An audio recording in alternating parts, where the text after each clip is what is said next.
Selamat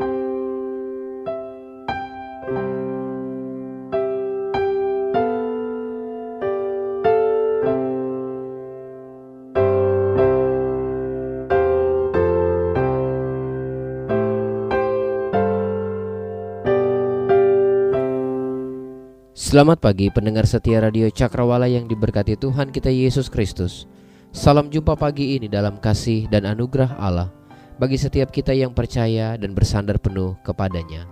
Sahabat Cakrawala, sesaat lagi kita akan bersama-sama mendengarkan renungan Oasis Fajar yang akan disampaikan oleh Mayor Kriston Harinei, Opsir Korops Towa, Palu. Selamat mendengarkan, Tuhan Yesus memberkati.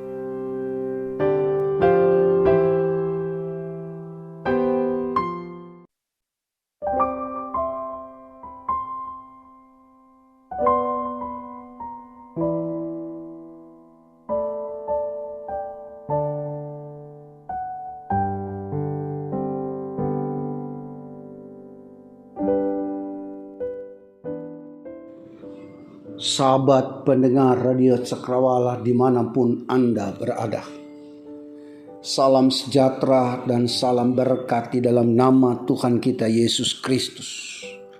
Senang sekali rasanya kita jumpa lagi melalui program kebanggaan kita bersama, yaitu mendengar dan belajar firman Tuhan melalui Oasis Fajar yang selalu menemani waktu pagi kita setiap harinya. Sebelum kita melanjutkan acara ini, maka marilah kita terlebih dahulu berdoa. Kita berdoa. Bapa kami yang di sorga, saat ini kami datang kepadamu. Kami bersyukur karena sepanjang istirahat malam kami begitu merasakan pemeliharaanmu yang begitu ajaib dan sempurna. Sehingga bila kami bisa bangun pagi ini, semua karena kebaikan Tuhan. Sebelum kami melanjutkan aktivitas dan pekerjaan kami, lebih dahulu kami ingin mendengarkan firman. Siapkan kami untuk mendengarkan suara-Mu dan berbicaralah kepada kami, karena kami telah siap untuk mendengarkan isi hati-Mu melalui perenungan dalam acara Oasis Fajar di Radio Cakrawala ini. Dalam nama Tuhan Yesus kami berdoa. Amin. Bacaan Alkitab yang menjadi dasar perenungan kita pada pagi hari ini masih diambil dari 1 Samuel 17 ayat 31 sampai ayat yang ke-39. Saya baca di dalam nama Tuhan kita Yesus Kristus. Terdengarlah kepada orang perkataan yang diucapkan oleh Daud. Lalu diberitahukanlah kepada Saul, dan Saul menyuruh memanggil dia. Berkatalah Daud kepada Saul, janganlah seseorang menjadi tawar hati karena dia. Hamba-Mu ini akan pergi melawan orang Filistin itu. Tapi Saul berkata kepada Daud, tidak mungkin engkau dapat menghadapi orang Filistin itu untuk melawan dia. Sebab engkau masih muda, sedang dia sejak dari masa mudanya telah menjadi prajurit. Tapi Daud berkata kepada Saul, hamba-Mu ini biasa mengembalakan kambing domba ayahnya. Apabila datang singa atau beruang yang menerkam seekor domba dari kawanannya, maka aku mengejarnya, menghajarnya, dan melepaskan domba itu dari mulutnya. Kemudian apabila ia berdiri menyerang aku, maka aku menangkap janggutnya, lalu menghajarnya dan membunuhnya. Baik singa maupun beruang telah dihajar oleh hamba-Mu ini. Dan orang Filistin yang tidak bersunat itu, ia akan sama seperti salah satu daripada binatang itu, karena ia telah mencemooh barisan daripada Allah yang hidup. Pula kata Daud, Tuhan yang telah melepaskan aku dari cakar singa dan cakar beruang, Dia juga akan melepaskan aku dari tangan orang Filistin itu. Kata Saul kepada Daud, pergilah, Tuhan menyertai engkau. Lalu Saul mengenakan baju perangnya kepada Daud. Ditaruhnya ketopang tembaga di kepalanya dan dikenakannya baju sirah kepadanya. Lalu Daud mengikatkan pedangnya di luar baju perangnya. Kemudian ia berikhtiar berjalan sebelum belum pernah dicobanya. Maka berkatalah Daud kepada Saul, "Aku tidak dapat berjalan dengan memakai ini, sebab belum pernah aku mencobanya." Kemudian ia menanggalkannya. Para pendengar Radio Cakrawala yang diberkati oleh Tuhan kita Yesus Kristus, pagi ini kita masih membahas tentang kisah Daud yang muncul ketika Raja Saul dan seluruh pasukan Israel sedang terintimidasi oleh perkataan dan tantangan dari Goliat. Sebenarnya kemunculan Daud di tengah tentara Israel dan juga bagi Raja Saul bukanlah sesuatu yang mereka harapkan. Sebab bila membandingkan dengan penampilan Goliat dan Daud, maka dengan segera mereka berkesimpulan bahwa Daud bukanlah apa-apanya bagi Goliat. Daud bukanlah lawan tandingan yang mesti ditakuti. Inilah cara pandang dari semua tentara Israel dan juga termasuk Raja Saul. Bahkan kakak-kakak dari Daud yang bergabung pada pasukan Saul juga berpikir bahwa mereka saja yang sudah berpengalaman tidak berani hadapi Goliat. Para kakak dari Daud berpikir bagaimana memberi pertanggungjawaban kepada Isai ayah mereka bila kemudian Daud mati terbunuh. Namun semua itu tidak menghalangi tekad Daud untuk menghadapi Goliat. Sampai-sampai Daud berani menghadapi Raja Saul dan mengatakan bahwa ia akan pergi melawan Goliat. Karena itu, saya ingin kita memikirkan tema firman Tuhan pagi ini yang saya beri tema memandang Tuhan. Banyak kali kita gagal meraih kemenangan dalam hidup ini karena kita salah fokus atau gagal fokus. Kita kerap kali hanya berfokus pada diri kita dan masalah kita. Kita lebih sibuk melihat apa yang tidak ada pada kita ketimbang melihat apa yang kita punyai hari ini.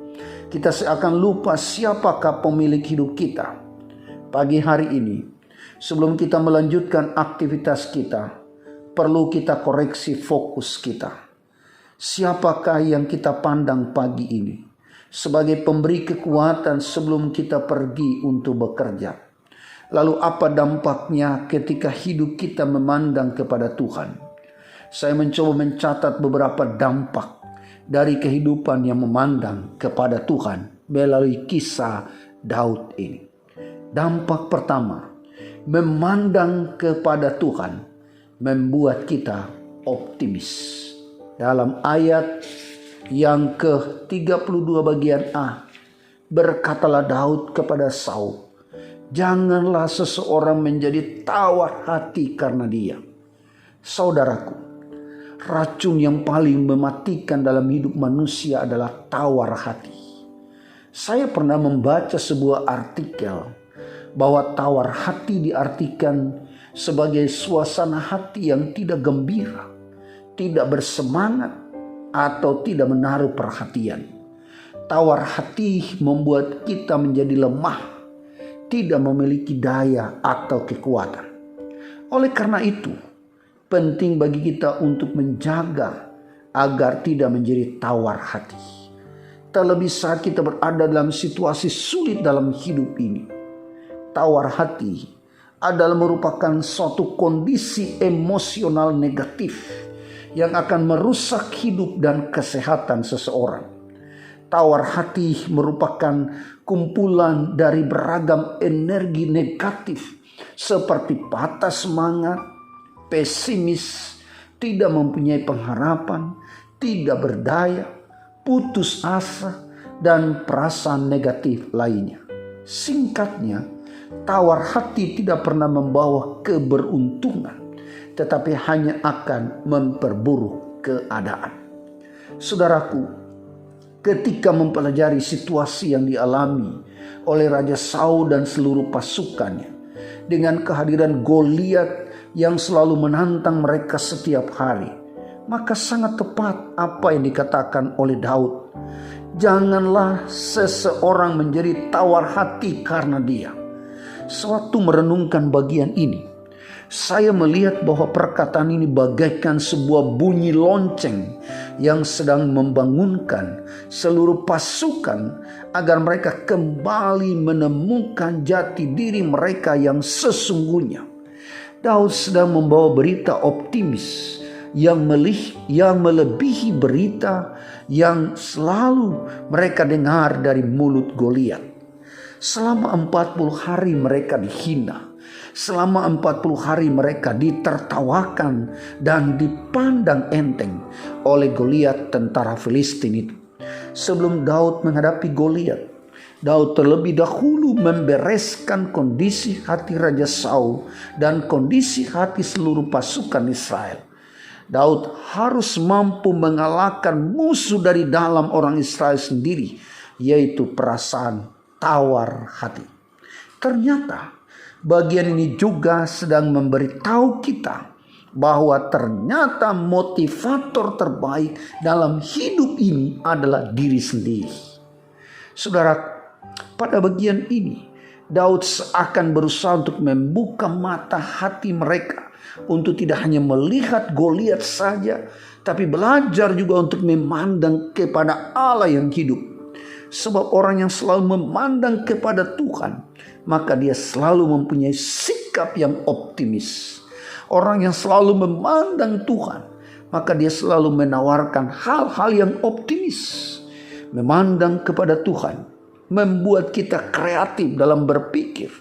Memandang kepada Tuhan membuat mata kita dapat melihat bahwa di balik awan yang tebal itu, di sana ada pelangi yang sangat indah. Saudaraku, saya tidak tahu persis apa masalah yang Anda hadapi saat-saat ini. Tetapi sebagai hamba Allah, saya ingin mendorong kita semua untuk memandang kepada Tuhan. Orang yang memandang kepada Tuhan akan mampu menjalani hidup dengan rasa syukur, sekalipun yang terjadi tidak seperti yang kita harapkan. Orang yang matanya memandang kepada Allah tahu bahwa Allah selalu bertindak tepat pada waktunya. Inilah pelajaran rohani yang pertama. Sekarang mari kita lihat pelajaran rohani berikutnya. Dampak kedua, orang yang memandang kepada Tuhan membuat orang itu berani maju ketika orang lain mundur. Orang yang memandang Tuhan akan berani maju ketika yang lain mundur. Kita jumpai ayat yang ke-32 bagian B berkata, janganlah seseorang menjadi tawar hati karena dia, hambamu ini akan pergi melawan orang Filistin itu. Saudara, suara Goliat, tentara Filistin yang menjadi musuh tentara Israel di bawah kepemimpinan Raja Saul, telah mempermalukan semua orang Israel. Semua tentara melihat bahwa ini merupakan akhir dari perjuangan mereka. Semua reputasi mereka yang begitu membanggakan sekarang seakan tinggal kenangan. Tidak ada yang berani melawan Goliat dengan 1 lawan 1. Semua seakan angkat tangan. Semua tidak punya pengalaman bertarung seorang diri. Harga diri mereka biarkan diinjak-injak setiap hari oleh Goliat. Sebagai tentara, mereka harus menerima realita bahwa mereka tidak lebih baik dari pecundang. Seperti kata orang, mereka membiarkan muka mereka dilempar dengan kotoran. Mereka menemukan diri mereka bukanlah siapa-siapa dan juga bukanlah apa-apa. Semua mereka mengalami kegagalan total. Bahkan ketika Raja Saul menawarkan hadiah yang paling mahal pun, tidak seorang pun yang berani untuk maju. Padahal mereka mempunyai sejumlah kemenangan di masa lampau. Saudaraku, dalam kondisi yang begitu mencekam dan menakutkan itu, Daud tampil sebagai seorang yang bersedia maju sekalipun yang lain mundur. Mengapa Daud mempunyai keberanian semacam ini? Jawabannya karena Daud memandang kepada Tuhan. Dalam pembacaan ini, kita menemukan beberapa kali Daud berkata tentang Allah yang hidup. Daud memperkenalkan bahwa Israel punya Allah yang hidup. Sehingga Israel harus memandang kepada Allah yang hidup. Karena orang yang memandang kepada Allah yang hidup akan terus maju ketika orang lain mundur. Berarti mata Daud tidak hanya tertuju kepada Goliat saja, tetapi lebih penting matanya tertuju kepada Allah yang hidup. Saudaraku, sewaktu saya merenungkan bagian ini, saya merasa tertampar dengan sikap Daud yang rela mati demi bangsa. Sikap Daud yang tidak mengingat diri sendiri, tetapi lebih mengutamakan pekerjaan Tuhan. Daud maju karena dia terlalu percaya bahwa Allah selalu menolong. Daud tidak minta dukungan dari tentara Israel, tapi Daud meminta dukungan dari Tuhan. Sehingga sekalipun yang lain mundur, Daud tetap maju. Mari kita lihat dampak yang ketiga. Dampak yang ketiga, orang yang memandang Tuhan akan membuat jati diri atau membuat dirinya sebagaimana adanya. Ayat 38-39. Lalu Saul mengenakan baju perangnya kepada Daud, ditaruhnya ketopang tembaga di kepalanya, dikenakannya baju sirah kepadanya. Lalu Daud mengikatkan pedangnya di luar baju perangnya. Kemudian ia berikhtiar berjalan, sebab belum pernah dicobanya. Maka berkatalah Daud kepada Saul, "Aku tidak dapat berjalan dengan memakai ini, sebab belum pernah aku mencobanya." Kemudian ia menanggalkannya. Saudaraku, saya sempat bingung membaca ayat ini. Pikiran saya tertuju kepada baju perang Saul. Pasti baju itu bagus. Selain baju itu bagus, baju itu juga pasti mahal. Belum lagi mengingat bahwa Daud yang pekerjaannya sebagai penggembala, ketika memakai baju perang Saul, yang terlintas di pikiranku, Daud tambah ganteng, Daud tambah berwibawa.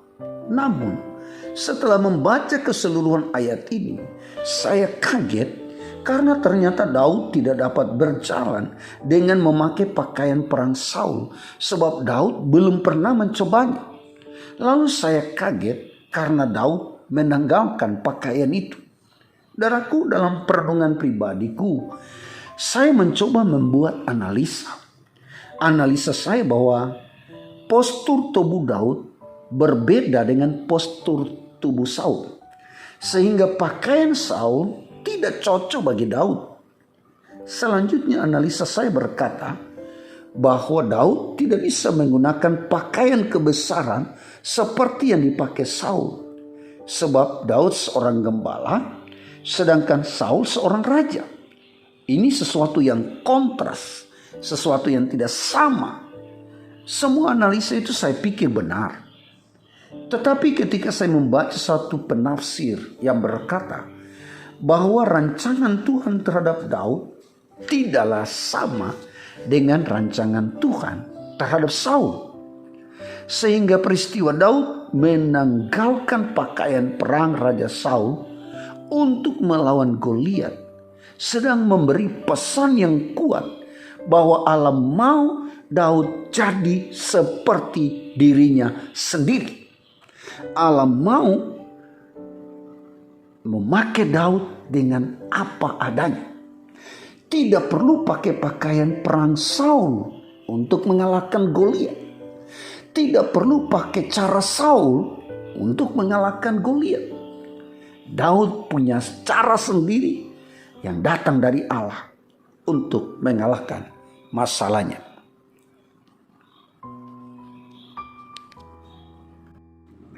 Saudaraku, sebagai orang percaya, tahukah kita bahwa kita dirancang untuk hidup berbeda bagi dunia ini?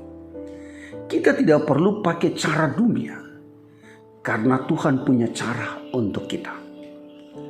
Ketika dunia mengajar mata ganti mata, gigi ganti gigi, maka Tuhan mengajar kita untuk membalas kejahatan dengan kebaikan.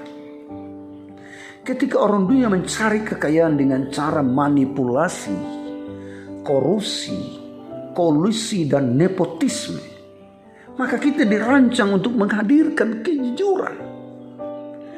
Ketika terjadi kebencian, permusuhan, dendam dan sakit hati, maka kita dirancang untuk menghadirkan damai, sukacita, dan pengampunan.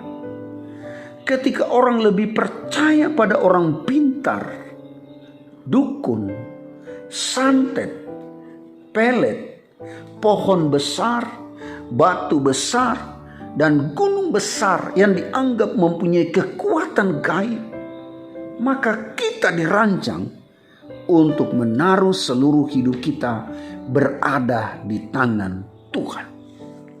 Ketika orang lebih percaya pada hari-hari tertentu, garis telapak tangan sebagai penentu keberhasilan, maka kita dirancang untuk hanya berpegang pada janji Allah. Saudaraku, orang yang memandang Tuhan akan bisa menjadi diri sendiri. Ada begitu banyak orang ingin menjadi seperti orang lain. Dalam pelayananku, saya menemukan ada banyak wanita yang ingin jadi seperti Agnes Monica. Sehingga tidak heran ada orang yang mau operasi plastik supaya muka bisa sama seperti Agnes Monica. Begitu juga para pria, ada yang ingin seperti Raffi Ahmad. Semua cara bicaranya ditiru, semua potongan rambutnya diikuti. Tapi sampai kiamat, orang itu tidak mungkin jadi Agnes Monica dan Raffi Ahmad. Apa poin yang saya mengatakan ini semua? Poinnya adalah jadilah dirimu sendiri. Banggalah dengan dirimu sendiri. Sebab kau dan saya spesial dan unik di mata Tuhan. Kau dan saya dikasihi Tuhan, dirancang Tuhan dengan cara Tuhan. Kiranya kita tetap memandang kepada Tuhan. Sebab orang yang memandang kepada Tuhan, dia akan mempunyai sikap yang optimis, bukan pesimis. Orang yang memandang kepada Tuhan akan berani maju ketika yang lain mundur. Orang yang memandang kepada Tuhan akan jadi diri sendiri, bukan jadi orang lain. Tuhan memberkati kita. Amin. Demikianlah firman Tuhan yang saya percaya sudah menjadi berkat untuk kita semua pagi ini. Saya akan menutup perjumpaan kita dengan berdoa. Mari kita berdoa. Ya Allah Bapa kekal di sorga, kami berterima kasih kepadamu karena kami masih diberi kesempatan untuk mendengar firman. Hamba berdoa untuk setiap pendengar radio Cakrawala. Mungkin ada yang sakit. Kiranya Tuhan jamah dan sembuhkan mereka. Mungkin ada yang sedang kecewa menghadapi banyak tantangan hidup. Kiranya Tuhan kuatkan mereka. Mungkin juga ada yang sedang sedih, berduka dan menangis karena kehilangan orang yang mereka kasih, kehilangan pekerjaan. Kiranya Tuhan hiburkan mereka. Atau mungkin ada yang sedang bahagia, bersyukur karena bertambah usia, naik jabatan, mendapat pekerjaan baru. Kiranya Tuhan menerima rasa syukur mereka. Tuhan berkati semua pendengar radio Cakrawala. Tuhan juga berkati manajemen radio Cakrawala, agar melalui radio ini banyak orang mengalami pertemuan dengan Tuhan. Dalam nama Tuhan Yesus kami berdoa. Saudara-saudara, arahkan hatimu kepada Tuhan dan terimalah berkat-Nya. Tuhan memberkati engkau dan melindungi engkau. Tuhan menghadapkan wajah-Nya kepadamu dan memberi engkau kasih karunia. Tuhan menghadapkan wajah-Nya kepadamu dan memberi engkau damai sejahtera. Amin. Akhirnya, saya Mayor Kriston hari ini mohon pamit dari ruang dengar Anda sekalian. Shalom. Terima kasih. Tuhan memberkati. Amin.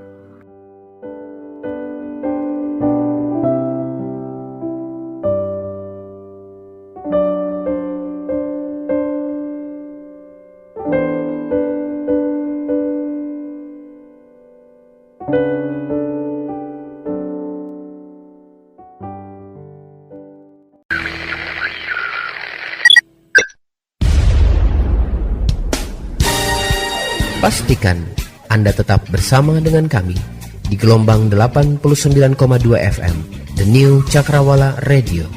God bless us.